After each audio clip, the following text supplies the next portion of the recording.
Hi friends, ఈరోజు చెప్పుకోబోయే కథ గుమ్మడికాయ దొంగ. ఒక ఊరిలో రైతులు కష్టపడి పండిస్తున్న గుమ్మడికాయలను ఎవరో దొంగ రోజు దొంగిలించేసేవాడు. ఆ రోజుల్లో గుమ్మడికాయలు ఇప్పుడు దొరికినంత సులువుగా దొరికేవి కావు. అప్పుడు పండించడానికి రైతులు చాలా కష్టపడేవారు.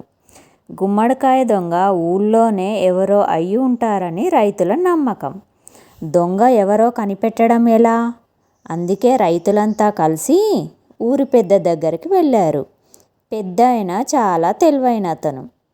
రైతుల మొర విని, ఓస్ ఇంతేనా, గుమ్మడికాయ దొంగని పట్టుకోవడం చాలా సులువు. ఆ దొంగకి ఏ భుజం మీదైతే గుమ్మడికాయ మోసుకొని వెళ్ళడం అలవాటో ఆ భుజం మీద గుమ్మడికాయ అంత సొట్ట ఉంటుంది అన్నాడు. ఈ మాట విన్న వెంటనే రైతులలో ఒకడు తన కుడి భుజం తడుముకొని సొట్ట ఉందో లేదో అని పరిశీలించుకున్నాడు. పెద్ద ఆయన వెంటనే ఇది గమనించి దొంగ ఇతనే అని అందరికీ చెప్పాడు.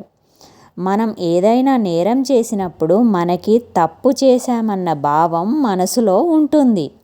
అందుకనే ఎవరేమన్నా మనల్నే అంటున్నారేమో అని అపోహ పడతాము అని వివరించాడు.